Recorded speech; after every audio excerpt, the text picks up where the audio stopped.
Welcome to perform education. आज की इस वीडियो में हम लॉजिकल क्वांटिफायर्स का टॉपिक देखने वाले हैं। अपना ये टॉपिक डिस्क्रीट मैथमेटिक्स का, जिसका कोड है MCS 013, उस डिस्क्रीट मैथमेटिक्स का यूनिट 1 हम अभी तक कर रहे थे और ये यूनिट 1 का लास्ट टॉपिक है। पहले मैं बताना चाहूंगी कि टॉपिक पे जाने से पहले मैं ये बता देती हूँ कि कुछ कारणों की वजह से हम वीडियोस नहीं बना पा रहे थे, लेकिन अब हम फिर से वीडियोस पे आए हैं और जो मैं चैप्टर शुरू करने वाली हूँ, जो चैप्टर शुरू किए हुए हैं उन्हीं चैप्टर्स को पहले कंप्लीट करूंगी एंड देन फिर फर्दर हम नया सब्जेक्ट शुरू करेंगे। शुरू करते हैं अब लॉजिकल क्वांटिफायर से। अच्छा, लॉजिकल क्वांटिफायर्स को समझने से पहले हम समझेंगे प्रपोजिशनल फंक्शंस को, या आप इसे प्रेडिकेट भी कह सकते हैं। अब हमारे पास एक अच्छी सी डेफिनेशन दी हुई है। अगर आप अपना ब्लॉग देखेंगे यूनिट 1 का डिस्क्रीट मैथमेटिक्स का, मैं आप सभी को कहूंगी कि आप लोग अपने ब्लॉग्स जरूर डाउनलोड कर लें। अगर आपको नहीं मिले हैं स्टडी मटेरियल्स तो ऑनलाइन आप अपने ब्लॉग्स डाउनलोड कीजिए, क्योंकि मैं उन्हीं को रेफर करके और फर्दर बाकी सारे एनालिसिस के बाद ही वीडियो शूट करती हूँ। तो रेफर करना सही है ब्लॉग्स वगैरह को। साथ ही जो आपका ब्लॉग है उसमें प्रपोजिशनल फंक्शंस के बारे में काफी अच्छे से बताया हुआ है। उसी को हम पहले समझने वाले हैं। स्टार्ट करते हैं। तो यहाँ पर मैंने लिखा है प्रपोजिशनल फंक्शन और प्रेडिकेट। अब ये क्या है प्रपोजिशनल फंक्शन और प्रेडिकेट? हमने प्रपोजिशंस को समझा कि प्रपोजिशंस क्या होती है एंड वो ट्रू भी हो सकती है, फॉल्स भी हो सकती हैं, एंड उसके फर्दर हमने सारे कॉन्सेप्ट्स क्लियर करे। अब ये प्रपोजिशनल फंक्शन क्या है, जो कि प्रपोजिशन से ही आ रहा है। अगर आप देखेंगे तो ये प्रपोजिशन से आ रहा है और हम इसको कह रहे हैं प्रपोजिशनल फंक्शन। अब इसको समझते हैं एक एग्जाम्पल से। She has gone to Patna. अगर आप देखेंगे तो she has gone to Patna, हमें नहीं पता यहां पर she कौन है। ये she हो सकता है राधा, रानी, सीता, गीता, कोई भी फीमेल का नेम हम यहां पर डाल सकते हैं। तो यहां पर हमें सब्जेक्ट क्लियर नहीं है कि सब्जेक्ट में कौन है, कौन गया है पटना। इस तरीके के सेंटेंसेस को हम प्रपोजिशनल फंक्शन कहेंगे या प्रेडिकेट कहेंगे। अब एक मैथमेटिकल प्रपोजिशन फंक्शन ले लेते हैं, जैसे x is greater than 5। That's it. हमें सिर्फ दिया है x है ग्रेटर है 5 से। हमें यहां पर x की वैल्यू नहीं पता। हमें नहीं पता x की वैल्यू क्या है। वो 0 भी हो सकती है, 1 भी हो सकती है, 2 भी हो सकती है, कुछ भी हो सकती है वो। लेकिन अगर आपको सिर्फ इतना ही गिवन है तो इसको हम प्रपोजिशनल फंक्शन कहेंगे, जिसमें हमें नहीं पता सब्जेक्ट क्या है या उसकी क्या वैल्यू है। तो ब्लॉग में ये चीज मेंशन है, काफी सारे एग्जांपल्स दिए हुए हैं, आप उसको जरूर रेफर कीजिए। और जिस तरीके से मैंने ये कॉन्सेप्ट, जैसे आपको मैंने 2 लाइन में कॉन्सेप्ट बताया, इसके हम और एग्जांपल्स दे सकते हैं। जैसे कि एग्जांपल हो गया x+1। हमारे पास कोई आइडिया नहीं है कि इस x की क्या वैल्यू होगी और इस x में हम +1 करेंगे। हमें सिर्फ इतना इक्वेशन गिवन है कि x में हम 1 प्लस करेंगे। इस तरीके के इक्वेशंस को, इस तरीके के मैथमेटिकल स्टेटमेंट को हम प्रपोजिशनल फंक्शन कहेंगे। इसको हम डिनोट करते हैं कुछ इस तरीके से, px is equals to x+1, या आप कह सकते हैं qx इज इक्वल्स, और कॉलन भी यूज कर सकते हैं आप, x इज ग्रेटर देन 5। और आप कोई भी स्मॉल अल्फाबेट का यूज कर सकते हैं to denote a propositional function. Now अब यहां पर मैं बात करने वाली हूं यूनिवर्स ऑफ डिस्कोर्स की। ये सिर्फ एक शब्द है, ये कुछ शब्द का प्रयोग हम यूज करेंगे यहाँ पे, जैसे कि प्रपोजिशनल फंक्शन है, ये आपको पता होना चाहिए कि प्रपोजिशनल फंक्शन हम किसे कह रहे हैं। जैसे हमने लॉजिकल क्वांटिफायर्स का कॉन्सेप्ट हम पढ़ने वाले हैं, तो उससे पहले हमने पढ़ा था लॉजिकल कनेक्टिव्स हमने पढ़ा था, एंड उस तरीके से कंजंक्शन, डिसजंक्शंस। तो ये सब वर्ड्स, ये सब कीवर्ड्स आपको पता होने चाहिए। सेम ऐसे ही जो ये यूनिवर्स ऑफ डिस्कोर्स है, इसको इतना आपको करने का जरूरत नहीं है, लेकिन फिर भी मैं बता देती हूँ यूनिवर्स ऑफ डिस्कोर्स क्या होता है।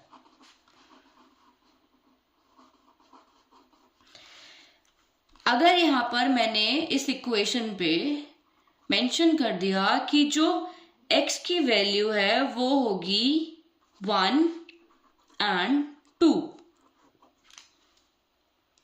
तो इस x की वैल्यू मेरी 1 और 2 यूनिवर्स ऑफ डिस्कोर्स कहलाएगी। यहां पे यूनिवर्स से मैंने ई नहीं लगाया है, यूनिवर्स ऑफ डिस्कोर्स। तो यहां पर यूनिवर्स ऑफ डिस्कोर्स क्या है कि set of values of x can take is called the universe of discourse. The set of values, यहां पे सेट ऑफ वैल्यूज क्या है, 1 और 2 है। Set of values of x can take is called universe of discourse.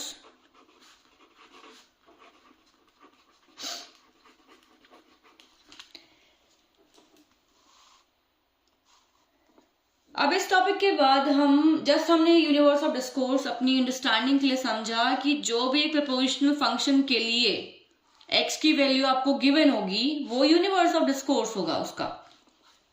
Next अब हम बात करते हैं, हमने समझ लिया प्रपोजिशनल और प्रेडिकेट्स को, अब आगे चलते हैं। अच्छा, तो अभी हम फिर से स्टार्ट करने वाले हैं। सो यहाँ पर मैं आपको कहूंगी कि एक बारी आप अपने ब्लॉक में लॉजिकल क्वांटिफायर्स का टॉपिक जरूर रीड करें।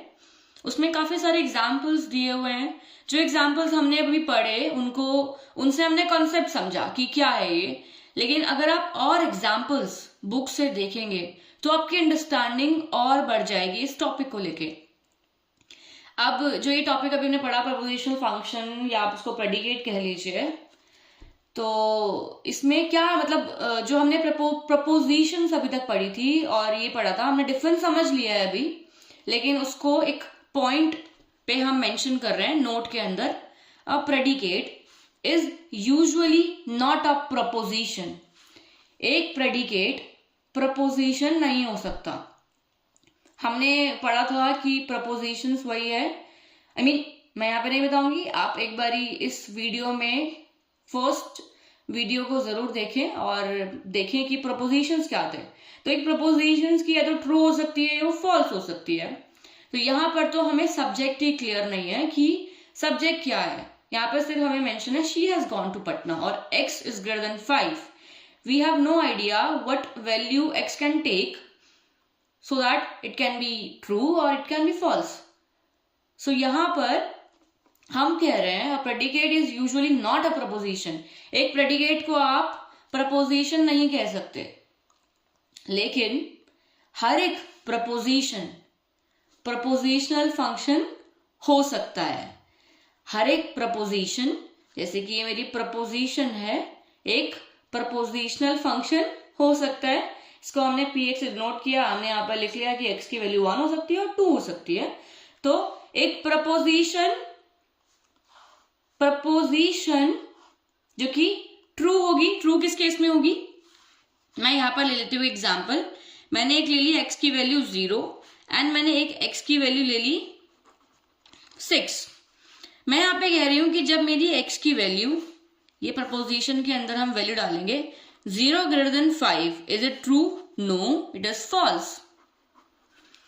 अब दूसरे में मैं कह रही हूं कि 6 is greater than 5, is it true? Yes, it's true. So ये जो मेरे पास प्रपोजिशन है, इसको हम प्रपोजिशनल फंक्शन कह सकते हैं। हाँ, इसको हम प्रपोजिशनल फंक्शन कह सकते हैं। अच्छा, तो अभी हम वापस टॉपिक पे आते हैं जो कि हमने स्टार्ट किया था लॉजिकल क्वांटिफायर्स से। तो यहाँ पर मैंने अभी तक आपको बता दिया कि प्रपोजिशनल फंक्शंस क्या होते हैं और जिनको हम प्रेडिकेट भी कहते हैं। दो एग्जाम्पल्स यहाँ मैंने मेंशन किए हुए हैं। पहला है ये x+1 is prime for some x।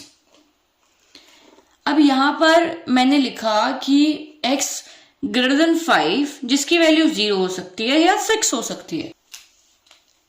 तो एक ऐसा प्रपोजिशनल फंक्शन जिसमें हमारे पास गिवन वैल्यू है 0 और 6, लेकिन इस वाले एग्जाम्पल में हमें गिवन नहीं है कि x की क्या वैल्यू है, बट यहां पर हमें मेंशन किया हुआ है कि फॉर सम x, मतलब यहां पर कोई तो वैल्यू है x की, मतलब कोई चांसेस हैं यहाँ पे वैल्यू होने के। जब हमारे पास यहाँ पर कोई वैल्यू नहीं दी हुई थी x ग्रेटर देन 5 में, तो मतलब कोई वैल्यू एग्जिस्ट नहीं करती है। लेकिन यहाँ पर हमारे पास संभावना है जो कि ये हमें इन दो शब्दों का यूज करके मिल रही है, ये फॉर सम x।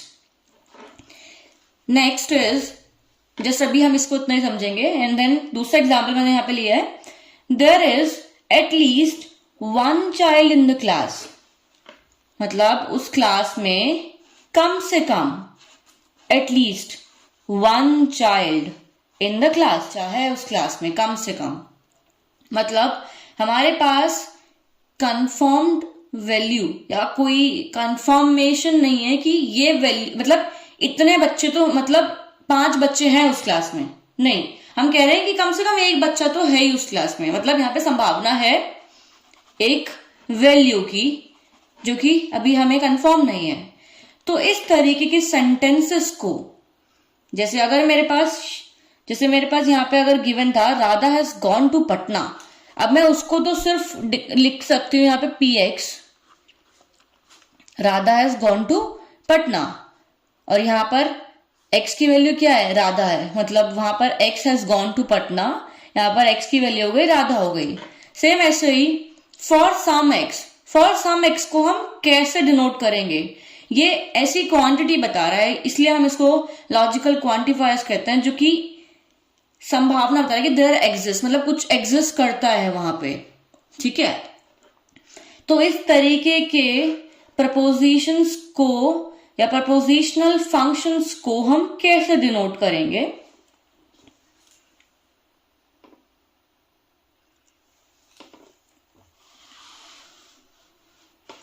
ये सिंबल है हमारे पास इस प्रपोजिशनल की, वहां पर कुछ या फिर एक, कम से कम एक, देयर एग्जिस्ट, मतलब एग्जिस्ट करता है। इस तरीके के सेंटेंसेस को हम इस सिंबल से डिनोट करने वाले हैं। इसी सिंबल का यूज करके हम इस तरीके के सेंटेंस को लॉजिकली रिप्रेजेंट करेंगे इक्वेशंस में, आई मीन प्रपोजिशनल फंक्शंस में। अब इसको हम कहते हैं एग्जिस्टेंशियल क्वांटिफायर। अगर आप नाम देखोगे तो नाम से ही हमें क्लियर हो रहा है यहाँ पे कि हमें ये क्या कहना चाह रहा है, कि ये किस तरीके का सिंबल है एंड हम इसे कब यूज करने वाले हैं। अब हम आज के लिए इस टॉपिक को यहीं पर ही खत्म करेंगे और अपनी आगे आने वाली वीडियोस में देखेंगे कि इस सिंबल का यूज करके हम कैसे बनाते हैं फंक्शंस या प्रपोजिशंस। तो अभी तक के लिए रिवीजन यहां तक रखें अपनी, और हमारी पिछली वीडियो जरूर देखें, और आगे आने वाली वीडियोस के लिए हमारी वीडियोस लाइक कीजिए, सब्सक्राइब कीजिए, एंड अगर आपके कोई भी डाउट्स हैं तो प्लीज हमें कमेंट कीजिए, ईमेल भी आप कर सकते हैं।